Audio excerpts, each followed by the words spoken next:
Alright, here's a quick video while I work on a bigger one. We all know Marvel Rivals. Do we love it? Maybe. Regardless of what you think, there's no doubt about it. The game is huge. I mean, think about it. A hero shooter based on the Marvel Universe with playable characters from the comics, all coming with unique movesets. A great concept if I say so myself. And hey, look, it paid off. The game is stupidly popular right now, and with Season 3 being like 1 day old, I figured it was my duty to come up with a few concepts for characters I would like to see added.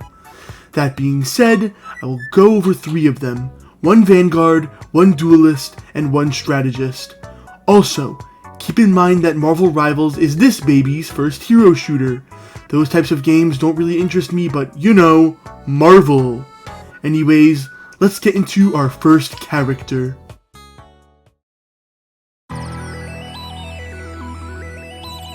George Tarleton was once an employee at Advanced Idea Mechanics, or AIM. Yet one day he was forcefully experimented on and transformed into the mental organism designed only for computing, or MODOK with a C. With this transformation, he gained superhuman intelligence, while his head was enlarged to an ungodly degree, needing a chair-like life support system called the Doomsday Chair. Now, as the leader of AIM, he is the mental organism designed only for killing, or MODOK with a K. In terms of playstyle, I'd put MODOK as a Vanguard with 650 health, as he is indeed a giant head in a chair. I could also see some of his abilities work towards being a tank. Alright, so for his passive, MODOK would have Cranium Maniac, which reduces the damage he takes from critical hits. I mean, come on, he's a giant head for fuck's sake.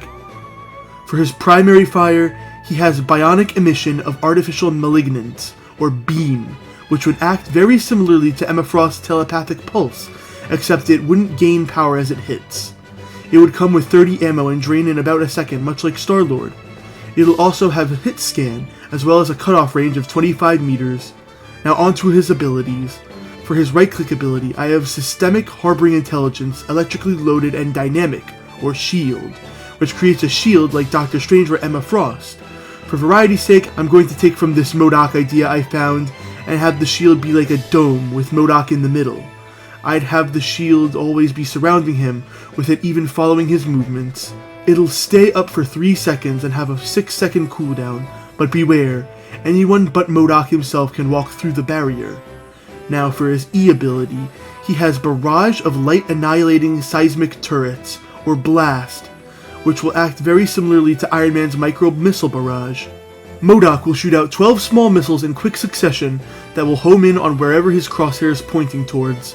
Its max range will be 15 meters, and it will do area of effect damage to whichever spot it lands, with the cooldown being 7 seconds.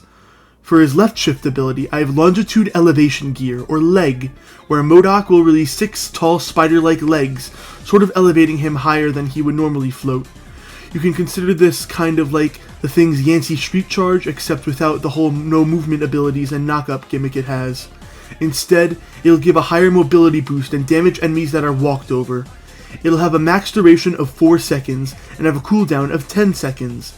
Finally, for his ultimate, he has Magnetic Ultralight Ray designed to eradicate reality, or Murder, which will fire a larger, more cylindrical shaped version of Beam that deals heavy damage and slows down enemies caught in it.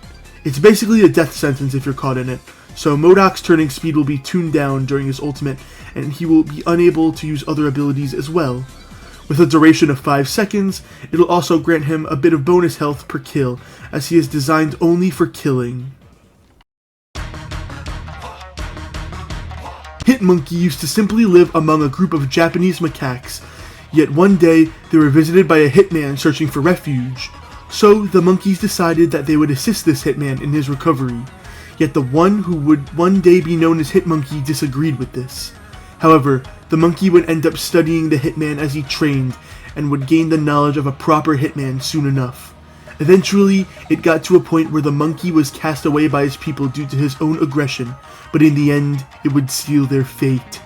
The monkey witnessed soldiers enter their home, and before he could warn them, they were all killed, including the hitman. Now seeking revenge for these crimes against his clan, Hitmonkey donned the name and became a feared assassin with the knowledge he had gained. In terms of playstyle, Hitmonkey would without a doubt be a duelist with 250 health. I mean, he's a hitman, who's a monkey. Now, similarly to Rocket Raccoon, Hitmonkey would have a passive ability called Wild Crawl, where you can hold space to run on a wall. For another passive, we have Monkey Business, which will activate a 5% damage multiplier whenever he kills an enemy. For balancing purposes, we can cap it off at 20, so he isn't just one-shotting enemies. However, here's the kicker.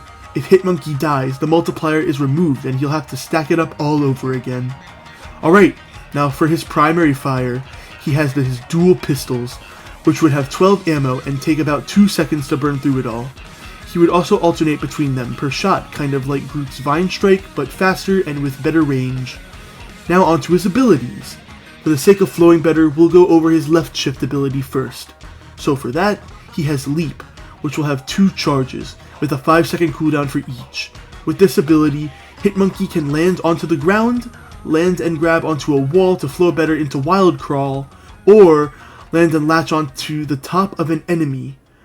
While on top of an enemy, you can use left click to scratch at them for slight quick damage, or you can press right click to let go of the enemy. However, if you want to get cheeky with it, you can use left shift to leap from one enemy to another as long as you have a charge. But that's not all, because here's where the fun begins. For his right click ability, he has Katana Slash, which will, when activated, charge for a half of a second, then slash any enemy in front of him. It'll come with a 3-second cooldown as well. Now here's the thing. If landed, this move will apply an effect called Bleeding. Let me explain it. If you are inflicted with the Bleeding effect, any attack that hits you will deal 5% more damage than usual. Now this may not seem like such a big deal, but if attacks start piling up, it's going to be fatal. The effect will last for 10 seconds, and Katana Slash will be Hitmonkey's main way of applying bleeding to enemies.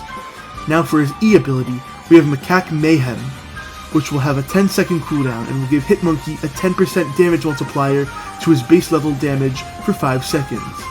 In terms of multiplier stacking, let's say one shot of his dual pistols does 75 damage, and Monkey Business is at a 5% level. That'll boost his damage up to 78.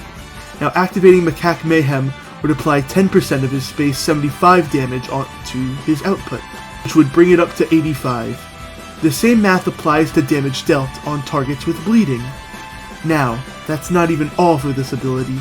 If you activate it while latched onto an enemy that is inflicted with bleeding, the effect percentage will go from 5 to 10, and that 10-second timer will be reset. Well, that was a mouthful, but we've still got to go over his ultimate.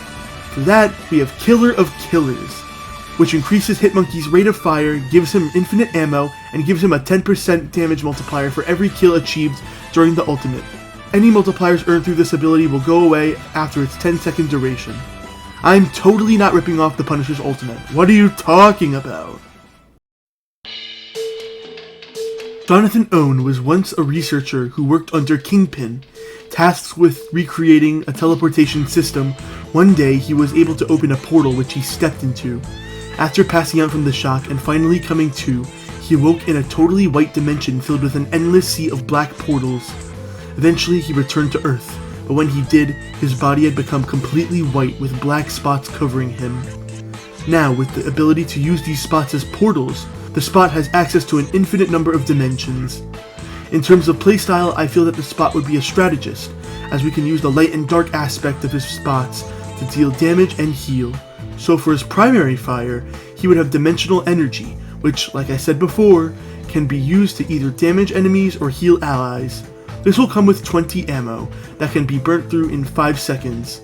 Its damage and healing would be similar to Luna Snow, because that's who I based the primary fire off of. Now onto his abilities. For his passive, he has Not a Curse, where the spot will gain a healing and damage multiplier that will incrementally go up to 20% the longer he is able to stay alive. This multiplier will reset upon death, so it's important to stay alive as this spot. Now for his right click ability, he has Portal Displacement, which will place a portal on any surface he has his crosshair on. You would only be able to have 2 portals out at once, as if you go through one, you will come out the other. This applies to allies and enemies as well. However, if the spot gets too far from a portal, it would disappear. This would be so that you can't simply get to a point from spawn at any time you'd like. It's mostly to be used during battles on point. Also, the ability would come with 1 charge per portal, and a 10-second cooldown before you can replace any portal. Now for his E ability, he has Got Your Back, which can be used when targeting an ally to assign a portal onto them. Now, if you use Dimensional Energy on one of the portals from Portal Displacement, you will be able to heal that ally from a distance. The portal from Got Your Back won't go away at a certain range, so you could technically hide away and focus on healing one ally, although that ally's portal will go away if they are killed or if you are killed. In fact, all portals will go away if you are killed, so you'll have to start from scratch when placing them upon respawning. The ability will have a 7-second cooldown as well. For his left shift ability, he has Teleport, which can be used to teleport to any ally that is out of reach. Upon activation, you will hide in a portal for 5 seconds to decide who to teleport to.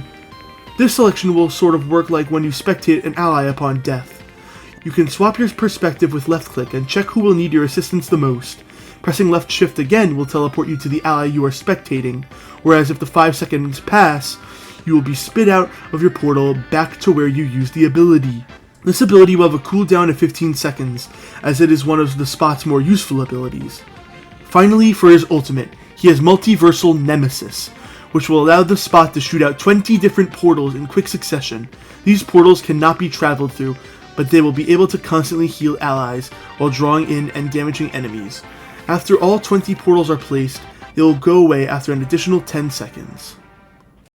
He also has 250 health, I forgot to mention, my bad. And that's it! 3 concepts I made for MODOK, Hitmonkey, and The Spot if they were in Marvel Rivals. I didn't really come up with any abilities for team-ups, but if I had to pick who they'd be with, I'd say MODOK and Ultron or Iron Man, Hitmonkey and the Punisher or Rocket Raccoon, and finally The Spot and Doctor Strange or Spider-Man. Oh, and add Hitmonkey to Planet X-Pals. That'll be all.